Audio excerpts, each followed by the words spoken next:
Hey everyone, welcome back to New Slang. I'm music journalist Thomas Mooney. Here we are at episode 142 with country singer-songwriter Shelby Lee Lowe, which if you're unfamiliar with Shelby, go check out his latest EP. It's called Something in Me. And yeah, while it may be short on songs, those 3 songs are really some of the best that he's written and recorded to date. He's really found himself with this set of songs, and really, he's found himself this year as an artist. Like anyone else, his 2020 plans were just kind of derailed way back in March too, but he hasn't let that get him down, and he hasn't let that be a detriment to his songwriting and just the craft of songwriting. He's really embraced a lot of those old country roots, a lot of what I love in country music, the storytelling, those neo-traditional sounds, that warbling pedal steel, all of that is part of the mix. Rolling in from the hills of eastern Tennessee is Hot Damn Coffee, a down-home company that roasts single-origin, high-quality coffees from around the world. I am proud to be working with the fine, hard-working folks over at Hot Damn Coffee. Their year-round roasts come from certified farms in Nicaragua, Ethiopia, and Tanzania. Hot Damn Coffee sent me over some samples the other day, and they've just been making each morning that much better. As a writer, there's nothing quite like taking a coffee break and having that anticipation of that first sip of a robust, fragrant, and strong but smooth cup of coffee. Somehow that first sip kind of just shakes all the frustration out of you. You come back energized and more focused on the task at hand. Check out the Hot Damn website at hotdamn.coffee. Note that that's at .coffee and not .com. There, you can find more info on the variety of different coffees they offer, who they are, and learn how to brew the best damn coffee. While there, head on over to the Hot Damn Coffee Club. Their subscription club gives you preferred pricing, first access to new roasts, and delivers coffee to your door every month. Now this is important. New Slang listeners can get 20% off their first month subscription by entering SLANG in all caps in the coupon code box during checkout. I'll of course throw all the info and links into the show notes, but again, that's hotdamn.coffee and SLANG in all caps for 20% off your order. Start your Hot Damn subscription today. Today's presenting sponsor is Desert Door Texas Sotol. If you know anything about me, it's probably that I'm from the heart of West Texas and absolutely love everything about West Texas. And that's really why I love Desert Door so much. You may be asking yourself what exactly Sotol is. Well, it's a premium spirit that's similar to a tequila or a mezcal, but for my money, it's a little bit more refined and smooth. There's a sweetness and faint hints of vanilla and citrus, and it's also as versatile as your garden variety vodka. At its core, Desert Door is authentically West Texas. They go out and harvest Sotol plants from the wild and bring them back to their distillery over in Driftwood, Texas. So next time you're at your local liquor store, get a bottle of Desert Door. For more info, check this episode's show notes. If this is your first time listening, please hit that subscribe button, give us a 5-star review, check out the merch store and the Patreon. All those links are in the show notes. And yeah, let's just get on to the interview. Here is Shelby Lee Lowe. Actually, before we even start about like your record and everything, you know, I've seen you tweet about this a few times, and I saw you tweet about it yesterday. So I have to ask you about your Tennessee Titans fandom, because it seems like you're really wrapped up in in how well the team's doing. You guys won in overtime yesterday, so it was riding a high at the end. Oh, no doubt, man. I live and die on the Tennessee Titans, and that's football and music are the only 2 reasons I have a Twitter. And watching the Titans play, that's like the only thing I'm almost as passionate about as country music. But yesterday was fun, man. That was a crazy game. Yeah, it seems like what's his name? Blanking on the running back. Derrick Henry. Derrick Henry, yeah. I couldn't think of his name there for a second. Yeah, it's like, you ever seen any like the footage of like little like Pop Warner, and there's like that one kid who's just like had his growth spurt way before everyone else. It was like he's 30 years old. Yeah, and he's just like plowing over kids and stuff, like, you know, That's Derrick 7-year-olds. Henry. Yeah, basically. It seems like he just like, as the season goes on and as like a game goes on, he just like doesn't lose anything, and everyone else is obviously like tired and worn out, and you know, that's like, I guess, like the Tennessee Titans game plan right there in a nutshell. Just persevere over everyone else. As everyone else, And that's pretty much been their MO since they became the Titans. You know, I was a little kid watching Eddie George and Steve McNair play. It's kind of the same thing, man. They just beat the hell out of somebody with a running back, and man, I'm just glad Derrick Henry plays for the Titans and not somebody else, because he's a freak of nature. Yeah. I used to like, I'm kind of like NFL atheist now, or agnostic. I don't really have a team. Like, I do love Patrick Mahomes and the Chiefs just because the Texas Tech ties and stuff. Right. But when I was younger, I used to be a lot more of a Titans fan, and it was all because McNair and George and like Blaine Bishop and that era of Titans football. The like the 1 yard line Super Bowl thing, and then of course like after that when McNair was like the MVP and everything, and just going against Peyton Manning, and there for a while, man, he was just like, McNair specifically was just the just he was the prototypical quarterback of his generation. You know, I think people forget him when we're talking about like that era of quarterback, though, of like Manning and Brady, of course, and Brett Favre and all those guys. Like it's the thing about McNair, though, I always loved so much, was that the guy wouldn't practice all week because of injuries, and then like still show up on Sunday and like ball out. Oh yeah, he was something else too, man. He didn't really work out with the team or anything. He was just country strong, they called him. You know, he's a Mississippi guy, and worked on farms, and he was just tough as hell and strong as hell, just naturally. Yeah. Well, I guess like for you, obviously you're from Tennessee. I know, like, obviously Titans, they moved from Houston to Tennessee. You know, I'm guessing like has Tennessee, like, has that team always been around for you? Like, you're basically your entire time alive? Well, I'm just a couple years younger than you, and so I remember when the Tennessee Oilers were a thing, and actually on one of my vans that I tour in, I have a Tennessee Oilers license tag on it, and so I remember when they became the Titans, and actually I went to my first game when I was like, I guess I was 9 years old at the time, so that I kind of got hooked on the Titans right then. Before then, I just kind of rooted for John Elway or whoever won the Super Bowl the year before as a kid. And then, the Titans had their couple years of really, being good in late 90s, early 2000s, and kind of started my fandom then. Yeah, yeah. Like, I remember going up to Nashville with my grandmother one time on like a little, like week-long vacation, and we hit up all like the tourist kind of country things, right? Like the Hall of Fame. And I remember like we walked through all that, and I was like, oh, this is cool and everything. But where I was like just, I guess, spending all my quote unquote hard-earned money was I was buying like Tennessee Titan jerseys and stuff. That's like, wild. So like, yeah, just like as a kid, just being like, yeah, this is what I'm here for, is like the sportsdom. I know the music thing is cool and like everyone loves that, but yeah, this is if we could sneak in a game or something, that'd be way cooler. But I don't know.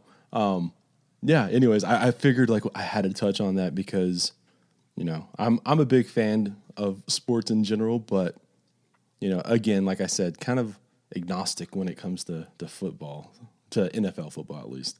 So right. Obviously, you're a big Texas Tech fan out there in Lubbock. Yeah, which is like been one of those things where I was talking to a friend yesterday about this, because like last night, Mahomes, like he leads the Chiefs back for the game-winning touchdown at the very, very end with like a minute 30 left or whatever. And what I was talking to him about was like, did we get spoiled and like have like this, as Texas Tech fans, are we spoiled and have like this misconception about like who our team is because of Patrick Mahomes, like of his success? Are we actually like, should we like not have these expectations so high because like Mahomes is just like an anomaly. He is like, we just kind of lucked into that. I don't know. But. Yeah, as a University of Tennessee fan, I can definitely relate because the days of the Peyton Manning era and the T. Martin days, winning championships, it seems pretty far away right now. Yeah, I don't know. Like, it's so weird, like, whenever you think of, I guess, like, as good as, like, the dynasty and, like, the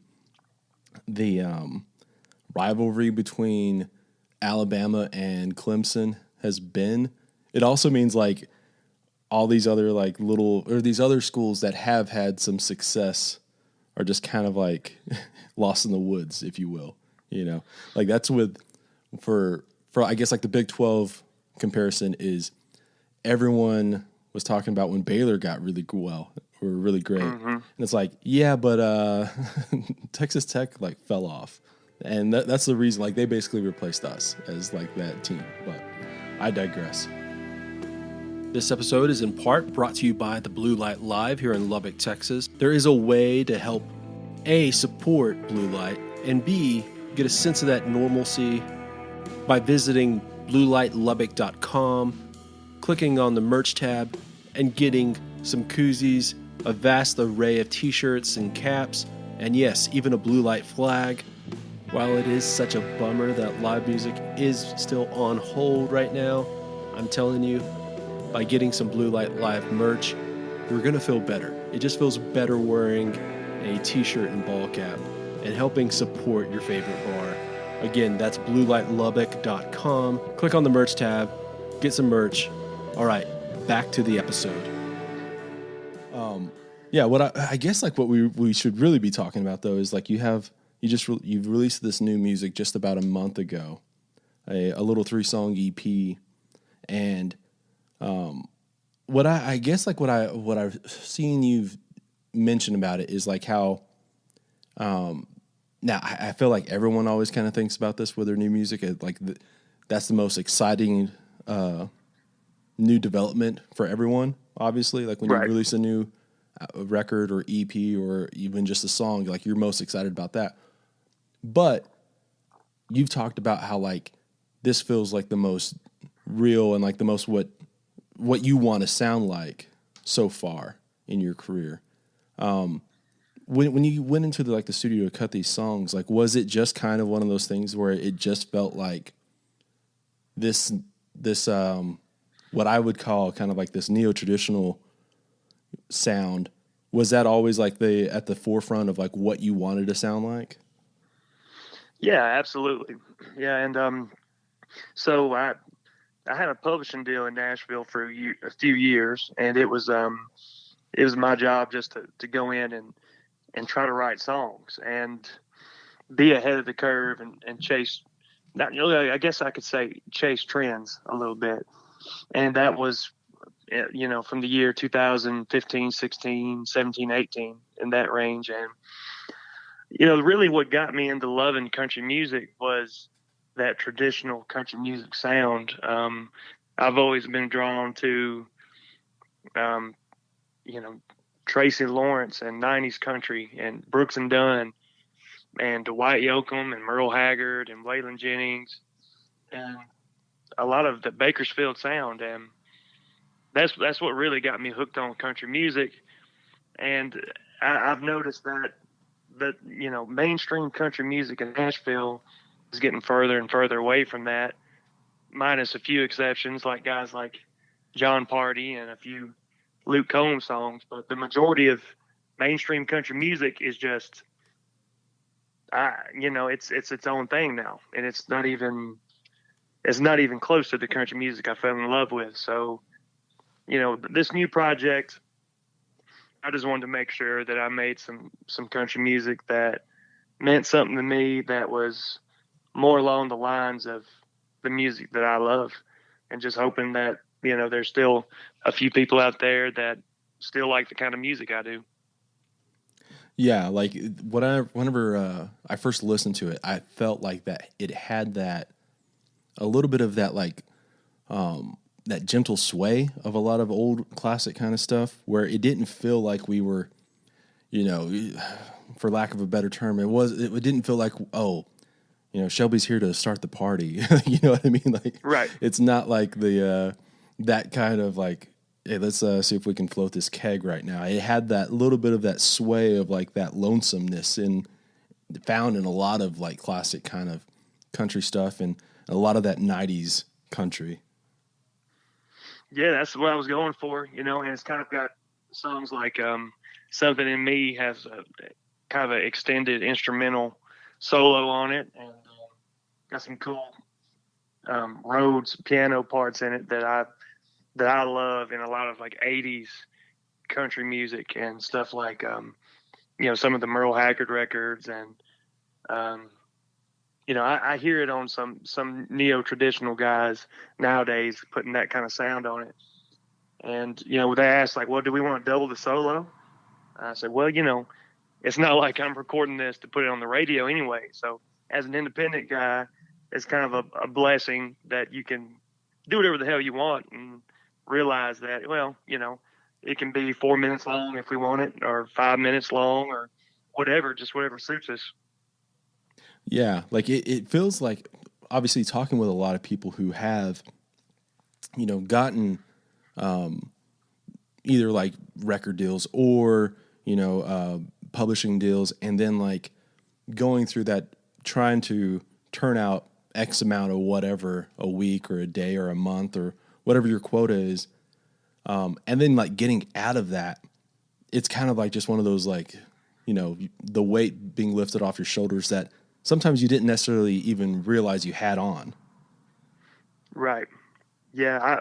I was listening to your podcast with Ward Davis, and I know he was kind of hitting on that a little bit, and it made me chuckle. I was like, man, I can definitely relate to that. And, there's definitely a place for it. And there's a lot of good with having, a publishing deal or a record deal. And, I'm thankful for the one I had, because I got to write songs for a living for, 2 or 3 years before I was actually ready for a publishing deal. So, I joke that I was actually, I got paid to learn how to write songs for a few years, but now that I'm not in that world necessarily, I spend a lot more time just writing with folks that I genuinely enjoy writing with, that have the same taste as me.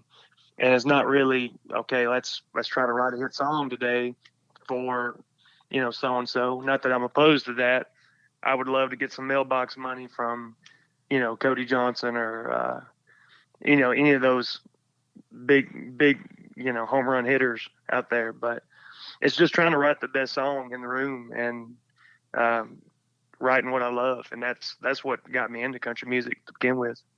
Yeah, and of course, like one of those things that we don't really talk about is it's not like they make you delete all those contacts.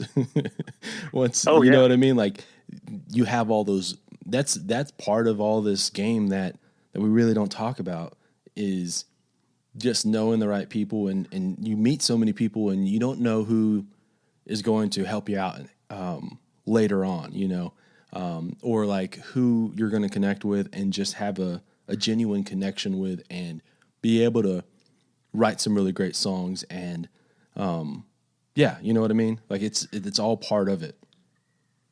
Oh, absolutely. Currently, a good example, my producer was one of the first people that I called when I got let go from my publishing deal. And we were just co-writers at the time. I'd met him while I had that deal, and we'd written some really good songs and really clicked and became really good friends.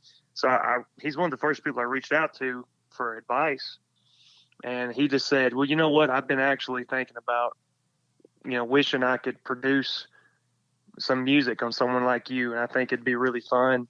And I was just thinking that it was too bad that you were tied up with your deal because you're the guy I would want to work with. And I said, well, let's do something. So I've been working with him ever since. And honestly, I've written some of the best songs I've ever written in the last, couple years since. And my manager, um, he actually was my day-to-day manager at my publishing deal.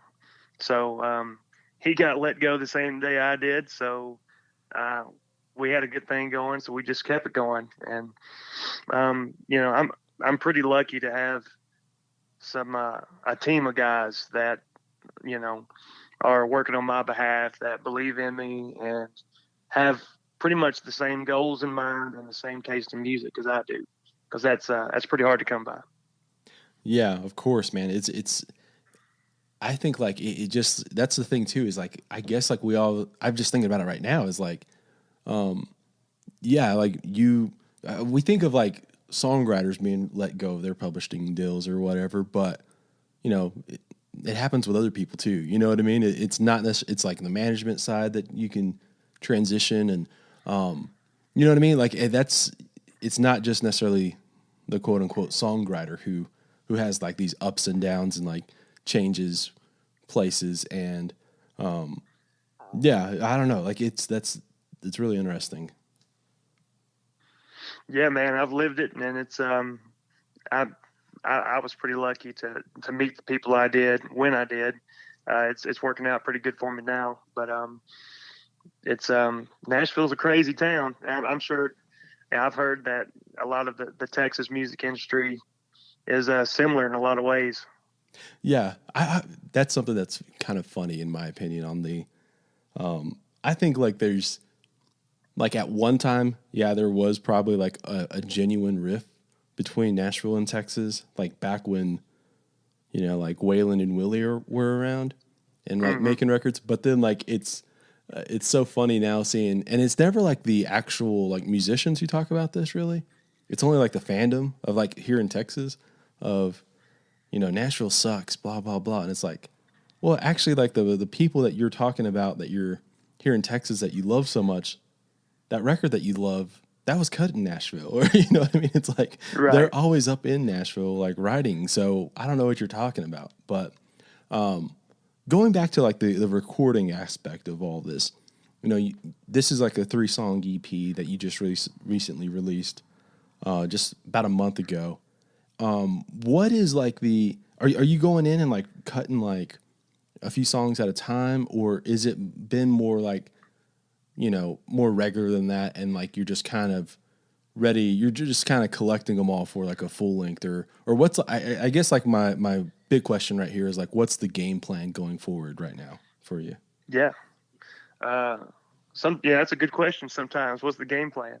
Um, Mostly, it's just you know, I about a year ago or 2 years ago, I actually went in with my producer and some songs that we'd written and recorded 6 or 7 different songs, and so we still have that in our back pocket, and we've had some meetings about those songs, and we're um, trying to decide whether we want to work up a game plan and release those independently, or work with a label or some company to find a home for those songs and put them out that way. And so we've been just kind of, we've got some great music we've recorded and that I love, and we've been waiting to put that out. But also, this year was so crazy. I had a lot of plans on touring and trying to open up for some artists that I'm really fond of, and trying to make some big things happen. And then the whole pandemic deal kind of slowed that down a little bit.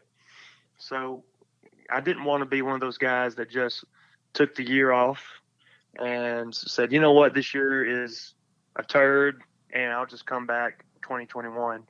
I decided that I was going to try to make the most of it and release as much music as I could, and keep some momentum going. And so we wrote something in me on a Zoom phone call in my bedroom, and with my producer Andrew Scott Wills and a songwriter named Rick Huckabee. And it felt really good. It felt real, and it was Zoom. I'm not a huge fan of writing over Zoom or doing anything over Zoom, to be honest. It's just weird. But that was one of the few moments where we actually, sat down and did the little Zoom thing. I didn't lose service because I live out in the boondocks, and I talked with Andy afterwards. I was like, man, I would love to record that song. And he said, well, let's get some studio time booked. Let's record some songs, and let's get you some new music out this year. So that was kind of the catalyst behind it. And Could Have Fooled Me was a song that we had written probably in January of this year. So before we knew the world was going to be flipped upside down. But it was just one of those songs that felt good. And I thought people might relate to it, and it felt broad enough that a lot of people would like it, possibly, but country enough and telling a story enough that where it's it still fits what I want to do. So we decided to put it out. Yeah, it's like the Zoom thing is just like I can see like where like just anything can go wrong. Anything small can go wrong and like just ruin it all. Especially like in a setting like you're trying to write a song and stuff. I feel like, for me at least, I feel like it would be one of those things where it's like, let's just address the awkwardness of it being a Zoom call for a minute, and then like just not let that bother us. Try to like just like get past all that, and then just pretend you're all in the same room. I don't know. Like, what do you? Is there anything that you have to do to kind of get in a mindset that's a little bit different when it's over Zoom versus like in person? Well, for me, it's almost impossible to sit down with somebody I've never written before and do a Zoom or Skype co-write like that, because it's just, I don't know. Like, I need to be in the room with somebody. I need to chat with somebody and get to know somebody a little bit before we actually just crank out a song. So luckily, I mostly did that with folks like my producer Andy, who I've written a million songs with, and Rick Huckabee, who we'd already written a bunch of songs with, and it's been, it's just the right people who you have experience doing that with. It's pretty seamless. It's not that big of a deal, but there's just there's no replacing just being in person with somebody and going after it like that. Yeah, like I think of it kind of like the same way that, when I talk with people and they are either like physical writers, they got a notepad or a notebook, or they're like that team, or they're like team, laptop, and having it like that. I feel like if you're really a notepad writer, part of the reason why you like to do that is because it's physical and it's like a physical touch, and it's like, you're, I don't know, like there's something real like earthy and organic about that. And when I feel like my entire point on this is like, if you're that kind of writer, typically, like, I feel like you would want to do it more so in person, and just adding that layer, that filter of just strangeness. Obviously, the technology aspect of it can be something that just like makes it way more difficult for you to be productive. You know what I mean? Yeah, absolutely. And for me, I've always been a late adopter with technology. I just, I grew up in an area called Possum Trot, Tennessee. My parents are older than most people my age. And so, yeah, I've always been just like a minute behind figuring out stuff like Zoom. So I've always, I don't shy away from it, but I just prefer doing it in person. And the notepad thing, my handwriting is so terrible that if I try to write lyrics on a notepad, I'll never know what the song lyrics are the next time I look at it, because I can't even read my own writing. Yeah. I've had like, I mean, I think like my handwriting overall is pretty bad. It's if I'm intentional, it's decent, but regardless, like the further down the page it goes, like the worse it gets. I was always like a horrible note taker in school, because it would just be like the very top of the page would be pretty okay, and then as it just went down, it was like, this is chicken scratch, and like there's no reading it, there's no rhyme or reason for it, for what's going to be on. So do you write, like, are you a more of a laptop person, or like something like that? Yeah, for sure. And if I'm being honest, I'm more of a Google Docs person. Like, we'll like if I'm doing a co-write with some folks, somebody will start a Google Doc, and usually I just somehow somebody else becomes the person in charge of typing the lyrics, and I just start blurting out lyrics and playing guitar, and somebody else ends up being the one that types. So I'm okay with that. I will type if I have to, but you definitely don't want me writing. I'm also left-handed, so talking about taking notes in school, anytime I'm using a lead pencil, pretty much at the end of the day, my left hand's covered in lead, and I'm smeared all over the paper. So yeah, I know what you mean. I'm team left hand too. It was a hard growing up.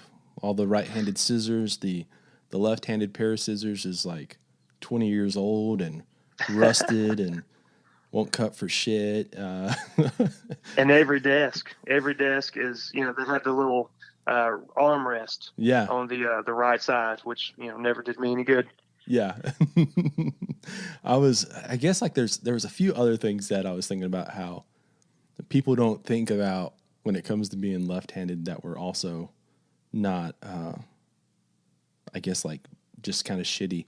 The one that I was like, people don't realize is, and this is like something super small, but when you shake hands, most people are like shaking hands with your right hand. And so like, obviously, like you shake hands with your right hand, and most people like, and it's one of those things, like, it's going to sound like I'm bitching about this, but like most people, they got a firm handshake and it's like no big deal. And your right hand is firm enough of a handshake for them. But you every once in a while run across those people who think that they have to like crush your hand, and that think that like that has something to do with like how I don't know how virtuous of a person you are. And I hate to say it, but a lot of times it's like a lot of women too feel like if you don't shake their hand like hardcore, like if you don't crush it, like you're not a man or something.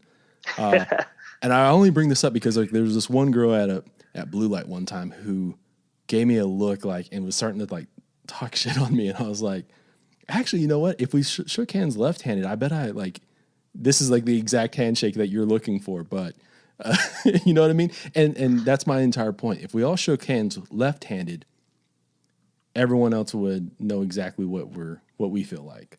Does that make sense? Oh, absolutely. Yeah.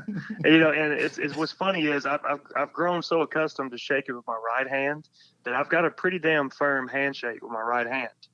But now, for whatever reason, I've had people like come at me with their left hand.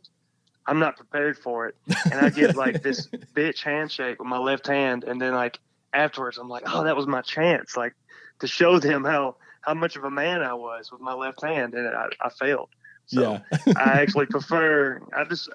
I've grown used to shaking with my right hand, so left hand just feels really weird now. Yeah, no, the handshake definitely does feel weird going left, but I literally do everything. Like, open jars. If we're going to just talk about like things that you do kind of like that. Like screwdriver, wrench, all that is like for me usually left-handed. And so like my left hand is definitely, I'm looking at my hands right now, by the way. And like my left hand is like definitely like stronger. If I try and like do anything right-handed, it's not a good thing. But I feel like we've gone off on this weird tangent on being left-handed, but I feel like I don't know what the population of left-handed people, the 10 people who 10%. are like, the 10 people of them who are listening to this right now are like going, they're like, hell they yeah, get me. They finally get me. getting some love. So, yeah. Where were we? We were talking about Zoom hand. I guess like writing lyrics left-handed. I wanted to talk to y'all one more time about Hot Damn Coffee out of Eastern Tennessee. The morning comes at you hard, and there's only one thing that can charge you up for the day.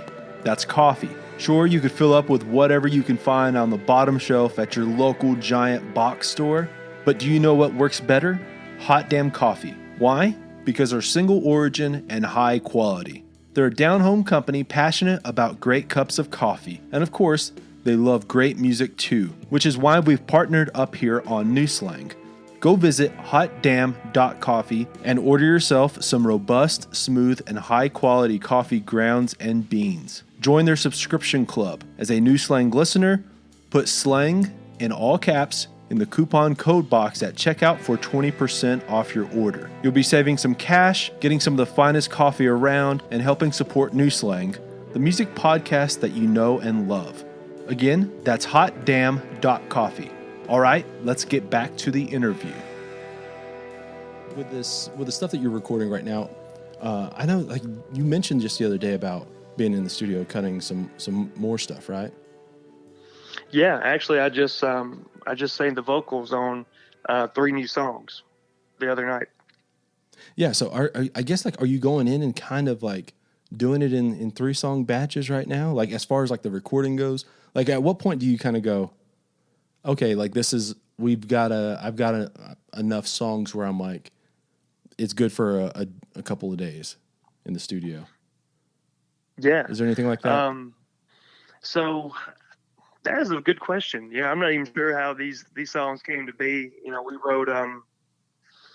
We wrote a song with a buddy of mine from Lawrenceburg, Tennessee, Mr. Matthew Huntley. I'll tell him I gave him a shout out on here. So you'll be the number one podcast in Lawrenceburg when this comes out for sure. But he had an idea about Miss Tennessee, and we wrote it, and it's a fun little country song. Kind of feels like something from the 90s, and I played it out a few times, and apparently somebody with the Miss Tennessee pageant heard it, and they're interested in using it. So we figured, well, I guess we better record that song.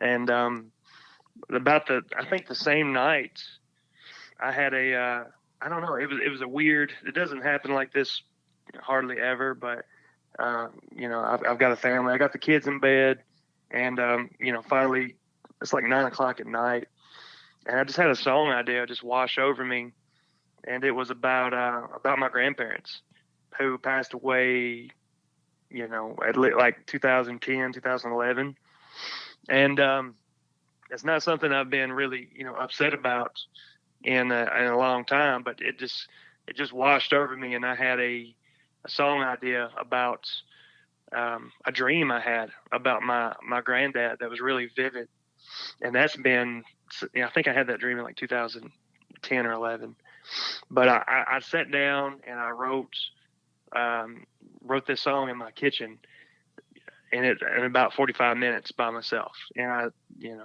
cried like a little bitch, and it was really cathartic. Honestly, it felt good because it's not often that you write a song that makes you feel like that, but I sent it to my manager and producer just to be like, hey, I don't know if it's any good, or I'm just too emotionally attached to it, but I wrote this song, I figured I'd send it to you, and they loved it, and they wanted to record that one. So And then there was another song that I had co-written a few years ago that was really cool and a little strange, almost like a Chris Isaac sounding tune that needed reworking a little bit. So we decided to record it. So basically, if there's one song that's good enough to record, for the time allotted with the studio guys we use, you might as well record three.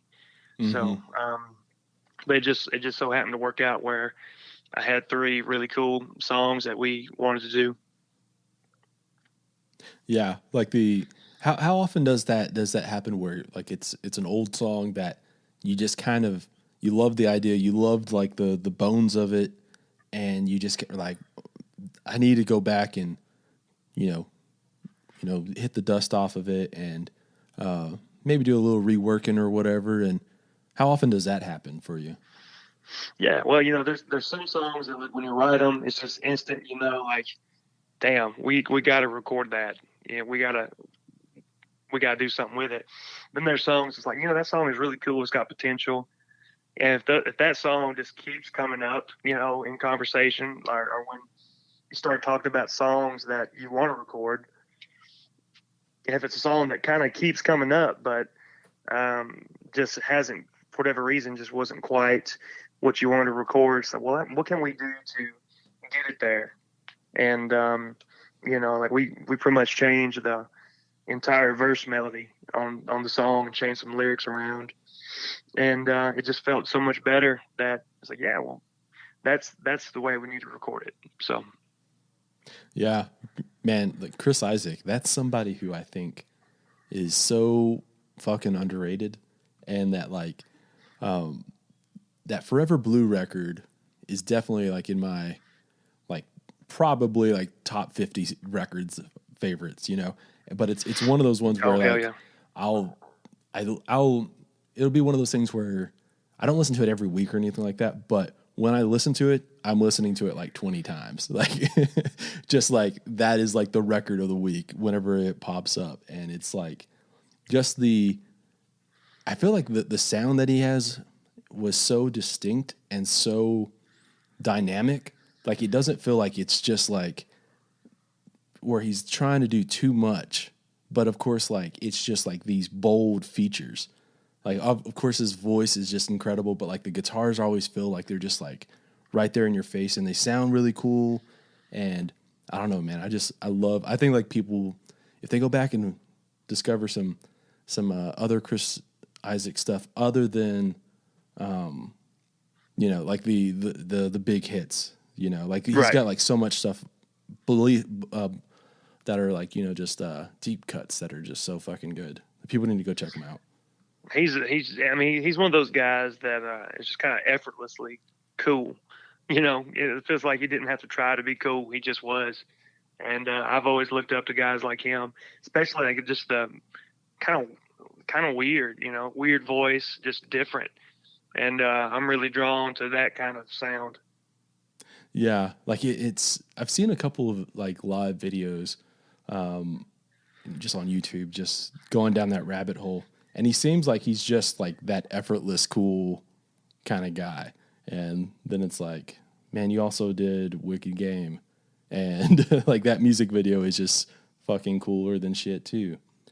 Just oozes cool, but then like I said, all of that other stuff beneath it, also just amazing. Oh hell yeah. Yeah, like you mentioned that that song you were writing about your grandparents and that coming out in like 45 minutes, kitchen table. Like where do most of your songs kind of happen? Do you have like a specific place in your house, spot in your house that you're just like, this is kind of where I do best? Well, I guess I would say, if I'm doing any kind of just learning new songs or, picking around writing myself at the end of the night, I pretty much have to do it in the kitchen, and it's got to be pretty quiet because I've got a 5-year-old son and I've got 2 stepdaughters that are already asleep by this time, and not a huge house. So if I start getting too loud, I'll be waking up everybody, pissing everybody off. So I guess I would say, the kitchen. But I do, I live about an hour south of Nashville, and pretty fortunate to be from an hour south from Nashville, because I know a lot of people that, especially this year, they had to move, from California or Texas to Nashville and work like 10 jobs to afford to live there, where I just, if I want to go to the city, I hop on the interstate and I just go up there. And I'll actually be going up there tonight to write with a buddy of mine. So I do most of my writing in Nashville with songwriter friends, co-writing. But I come up with a lot of ideas, sitting at the kitchen, picking guitar, mowing the yard, or honestly, when I do tour, I'm not big enough to have like a bus and a driver or anything like that. I've got a Dodge Caravan that I'm driving, so I spend a lot of time, coming up with song ideas, driving down the road too. Yeah, well, that's actually what I was going to ask you is like, what is that drive like when you're going from home to Nashville to write with a buddy? You're on that interstate for about an hour. Are you thinking about songs right then? Or are you kind of like going, okay, I kind of have this idea. I have this idea. I'll throw those out. Or are you like not even really trying to think about the songwriting because it may be adding too much pressure? What's like that drive like right before? Honestly, don't think I'm tooting your horn or anything, but yeah, the last few times I've gone to Nashville, I've been listening to the New Slang podcast. So I've been I've been listening to I listened to you talk to Waylon Payne and the guys that I like. Okay, I dig their music and I dig their songwriting style, and I've been listening to other podcasts, and I will listen to music that I like or the kind of vibe that I want to, artists that I wouldn't mind sounding kind of similar to. And or listening to podcasts about writing country music gets me fired up to pull up to the room and write country music, honestly. But I'll also, if I have ideas in my phone, a lot of times if I'm going down the road or something, I'll pull out my phone and do a voice memo of a melody or a hook, and I'll kind of listen to that every now and then and try to work something up. Yeah, I feel like it was going to be one of those two things right there. Kind of like, I hate to say calling it homework, but like kind of prepping for it, or just kind of like doing something that's totally different, just to kind of like clear your mind out or something, So, I don't know. That's really interesting about like just what you do right before you're doing whatever your kind of thing is, like before, for example, like not just to talk about like what I do, but before I like record a podcast, usually that day I'm listening to that artist and I'm just kind of like listening to their catalog, kind of getting in that. But like the hour beforehand, I try and do just like, don't listen to that person. I listen to something totally different, or I have something else on, just to like, I don't know, like clear the palate, I guess. And then once the podcast goes, obviously have all those notes out and stuff. So I didn't know what it was like, what you kind of like to use this again, what your game plan was on these. Yeah, it changes day to day too, honestly. Tonight I'll probably be, when I get done talking to you and I'm driving to Nashville, I'll probably be listening to some, sports talk radio or something, just hearing about how the Titans beat the Ravens, Yeah. But if they would have lost, I probably would be listening to, Mike and the Moon Pies or something like that on the way up there. Yeah. Yeah. I feel like the Ravens are reeling right now. They're kind of lost in the woods.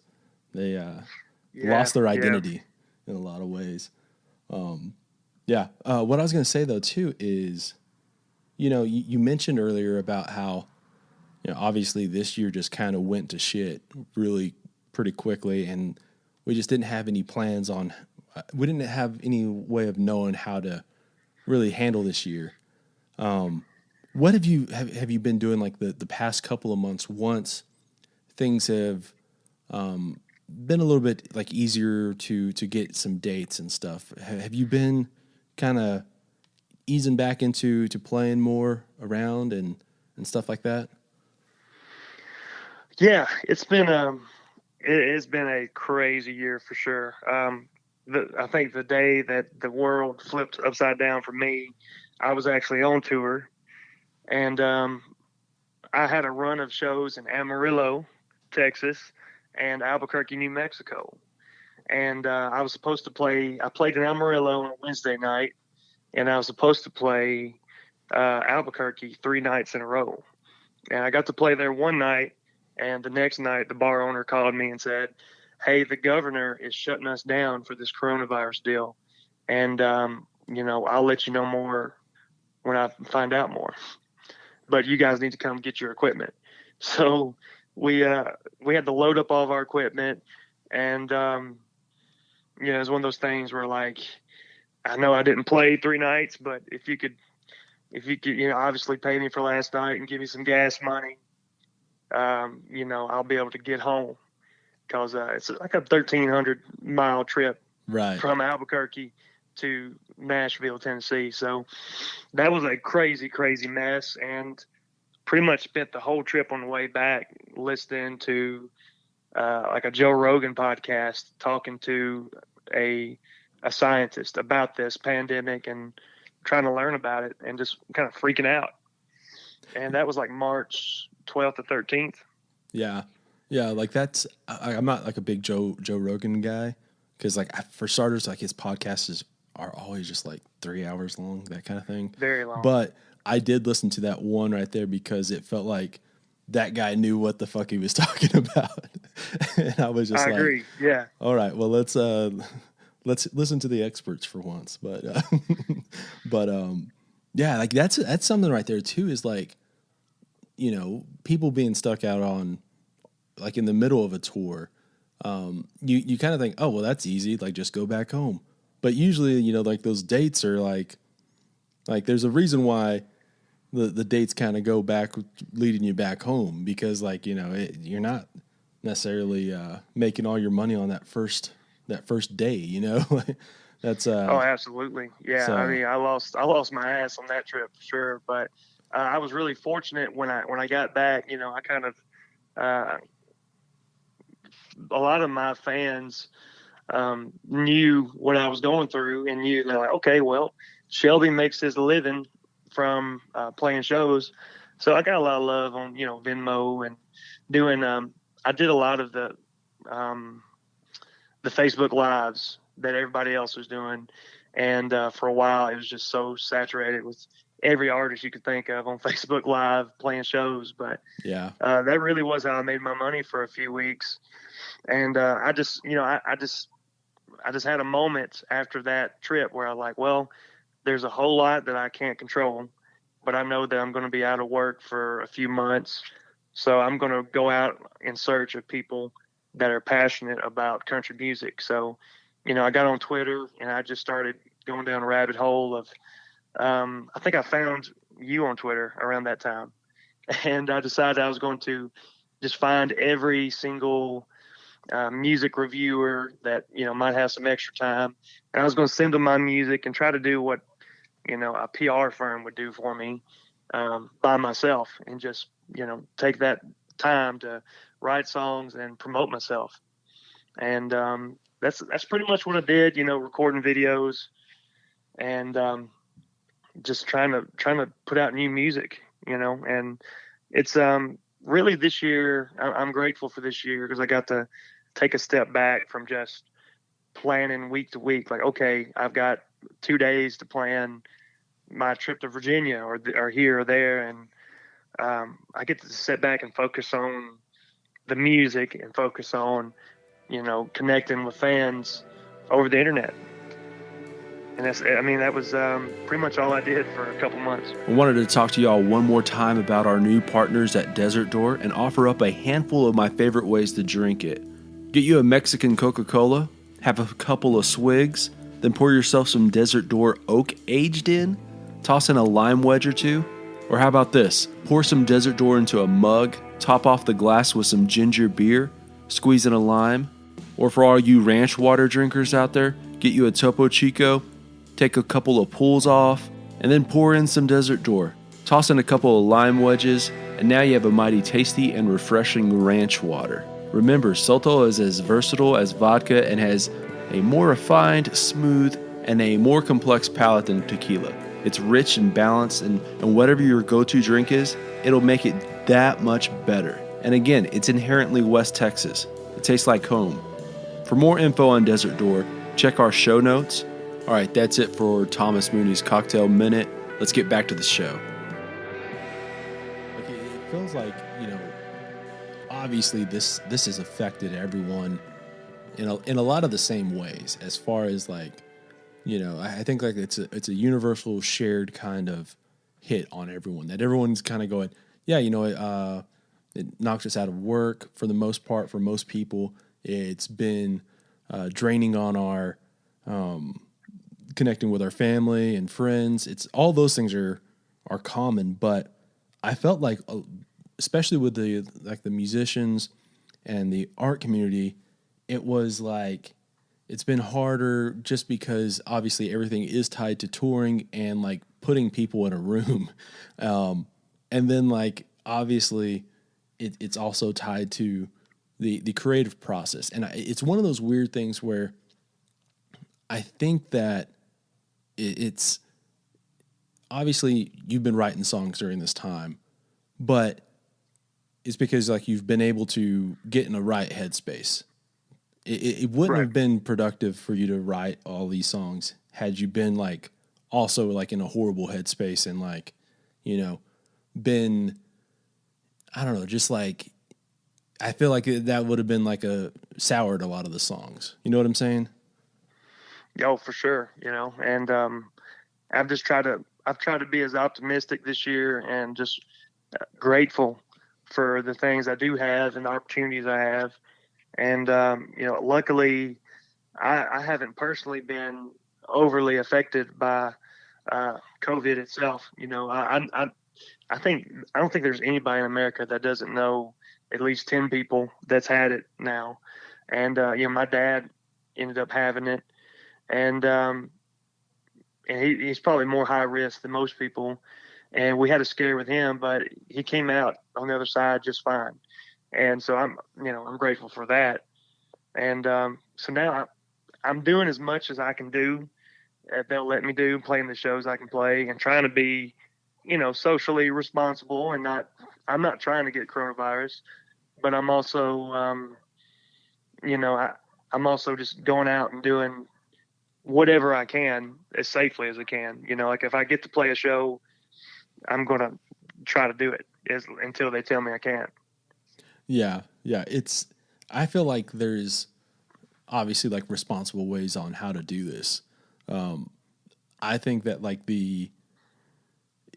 like a show, like in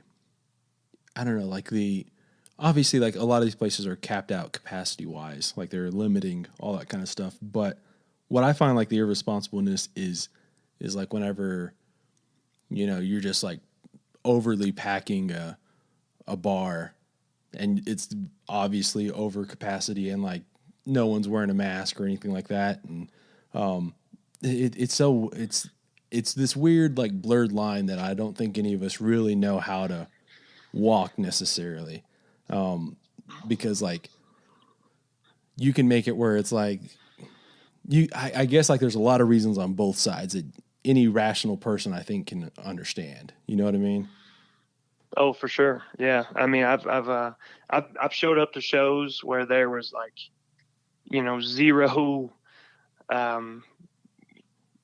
zero concern for coronavirus whatsoever. And I just kind of just had to think, okay, well, fingers crossed, I'm not going to get sick, and I will, after the show, I'm going to get tested. And, I've been fortunate that, that I haven't ever tested positive for Corona, but luckily most of the events that I do get to do, they are at they cap the capacity, and, there's like a mask mandate, and, I just try to take care of myself and, not get sick, get anybody else sick. So I've been lucky so far, and hopefully, I just, Dolly Parton's going to save the world soon. And, yeah, I know. We get this, that vaccine out, and get to play some shows again soon. Yeah. I of course, like the Dolly Parton aspect of all this, of the vaccine and looking, or all the research and all that stuff. I think that's one of those things that's going to be such a I don't know, like it's going to be kind of funny, like in 10 years, like it's kind of funny now, like thinking like, oh, Dolly Parton saving the world, helping save the world. But like in 10 years, it's going to be like, hey, remember that time that like Dolly Parton saved the world? Because like, obviously without money, like that research probably would have taken a lot longer. So. Yeah. And, when I found that out, I wasn't even surprised, because, she does so much for, like the Imagination Library, and donating books. And she's just always been a huge philanthropist. And so, you got to be a Dolly Parton fan. I don't know anybody that doesn't like Dolly Parton, right? Yeah. I've not met anyone who has been like, who I don't like? That Dolly Parton. Yeah.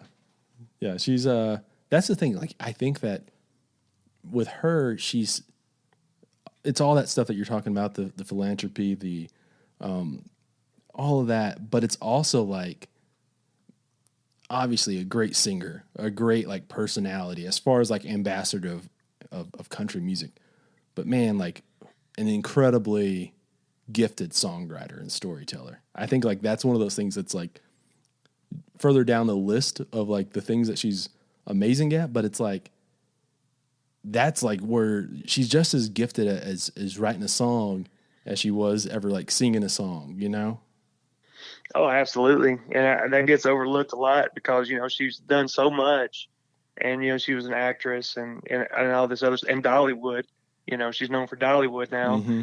But, yeah, I mean, all that stuff came about because she was such a talented songwriter and singer. So, yeah, I think like country music, Mount Rushmore, I think Dolly Parton would have to be somewhere around there.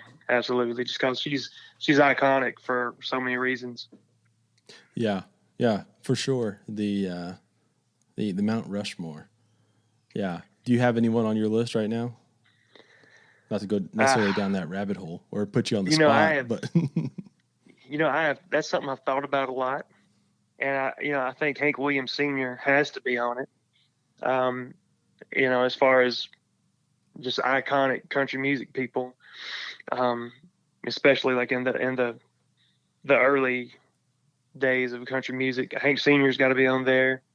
For me, Merle Haggard has to be on there. I think Merle Haggard was one of the greatest artists, songwriters that ever lived. And then you have, you've got Waylon Jennings, you got Willie Nelson, and those guys are so iconic for so many reasons and so badass. But then you got George Jones, and then you got guys like George Strait, who is, iconic in a different way. I couldn't pick. My Mount Rushmore for country music would just be like probably 100 mountains, because I've got so many people I look up to. But somewhere around, it's got to be one of the Georges, and Merle Haggard, Johnny Cash, of course. I mean, see, it's tough. Yeah. It's one of those things. Yeah, it's there's no wrong answers. There's no right answers. I do feel like there's more right answers than there's some answers are righter than other answers. I'll put it that way. I think, Hank. I think that Loretta and Dolly are like right there in that mix. Mm-hmm.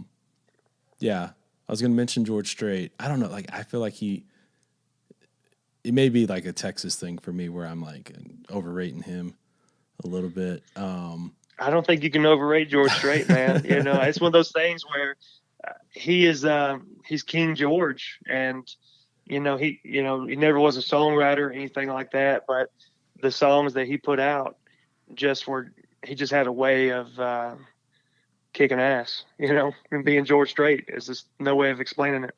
Yeah, I always think like anyone who like talks, I guess like talk shit on George Strait, it's always like attached to him like not being a songwriter, or like most of his songs are other people's cuts, and I still think like the part that they're underrating is that he's still like he's had so much to do with like the producing aspect and like the arranging of a song and like the feel. Obviously like it's him singing the song and like doing all that, but I think also they're underrating all the musical aspects of it, because it's not like he's just up there like a puppet just singing. He put on a lot of what the feel of a song is. So yeah, he made those songs his own, probably better than anybody.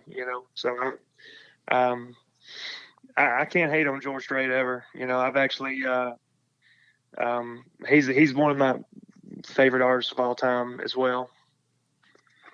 Yeah. I'm trying to think of some other people. Yeah, Johnny, Willie Nelson. I mean, like, there's no wrong answers. Again, like, there's just so many fucking great. Reba, like, I think like Reba McEntire has like a pretty good argument too, as far as someone who's maybe got a little bit of that claim of Mount Rushmore. There were so many great artists in the '90s that that just are underrated to me. Like Clint Black and Travis Tritt, and the list goes on and on. Like Brooks and Dunn, those guys were iconic, and and Garth Brooks, his early stuff that is really good, traditional country stuff. I mean, there's a lot to be said for what Garth Brooks did for country music, whether you like him or hate him.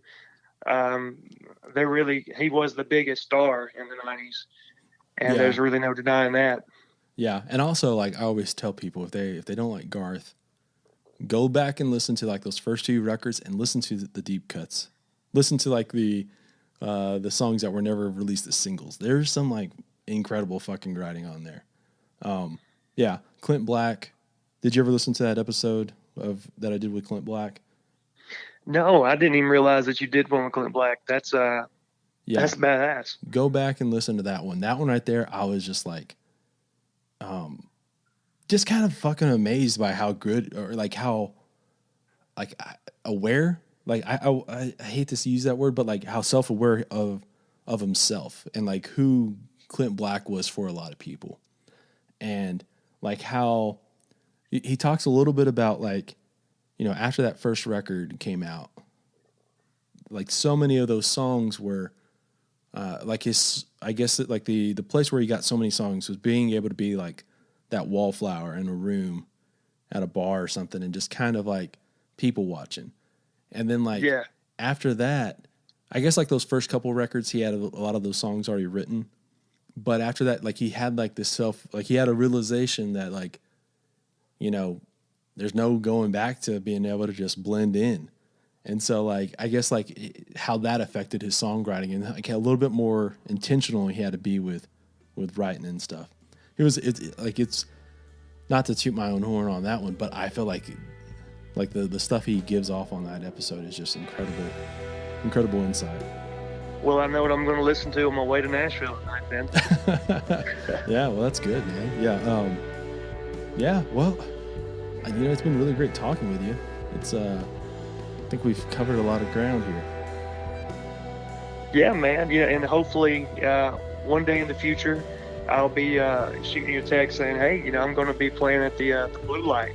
So, tell your folks in Lubbock to come see me.